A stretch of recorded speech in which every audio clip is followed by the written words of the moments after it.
Hello mga katanto ko. So, ayun naman no.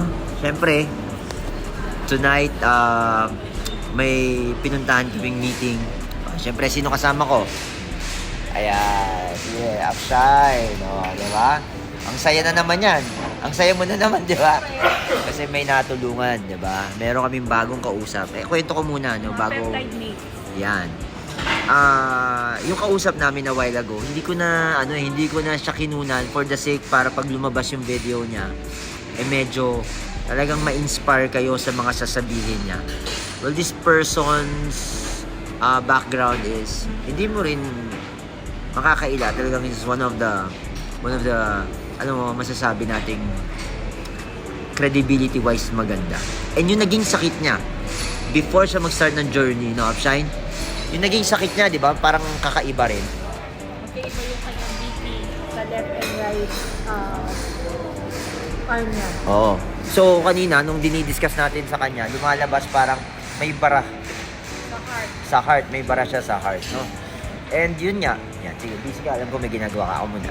So, ang magandang nangyari na ito, no, is kinuwento niya yung yung nangyari sa kanya, number 1, pumayat siya ng 28 kilos. Grabe. So, nakakatuwa lang, no?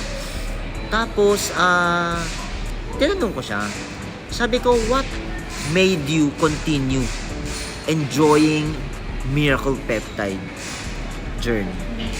Isa lang yung sinabi niya. Kasi, naiintindihan niya yung importance ng pagiging wealthy. Yan. Diba sinabi ko naman ng wealthy, hindi lang may pera, kabuuan is nagiging inspirasyon, nakakatulong sa kapwa, at meron siya nung heart talaga, no, nung kinikwento niya na isi-share niya na talaga sa mga friends niya. Na kailangan rin ng mga friends niya, yung mga nakapalibot sa kanya, kailangan na rin mag-start ng journey. Tama? Right? Yan. So, nung narinig namin yun, alam mo yung parang nakaka-touch lang na ang tao talaga, no, kailangan maintindihan lang nila yung value. 'Di ba? Value ng buhay, no? Bakit nila kailangan gawin 'to? Bakit nila kailangan hindi ihinto yung journey nila? Kasi number 1, nakita nila kung ano yung naidulot sa kanilang kagandahan. So guys, dahil hindi ko na kinunan, no, yung naging meeting namin, tawanan, as in talagang nagkukulitan kami. Abangan nyo yung video nito. And sobrang nakakatuwa dahil from baradong ugat, no, ng heart niya, ngayon wala na siyang iniinom ng kahit anong gamot. Tama ba, Upshine? Tama ba? Yan si Upshine. Na-regulate na yung niya, no, bara-bara, no. So yun, good news yun. Good news yun, and meron na naman tayong natulungan, no, ngayong araw na to.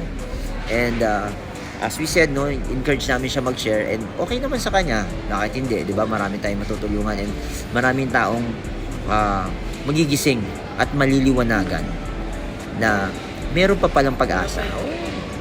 Well, this is another Miracle Peptide story vlog, and we're ending tonight very happy and fulfilled lang na meron tayong mga taong nakakasama and sobrang willing na hindi lang i-share yung Miracle Peptide story nila, more is gusto rin nila yung family and friends nila to start their Miracle Peptide journey. So guys, live life happy and joyful every day.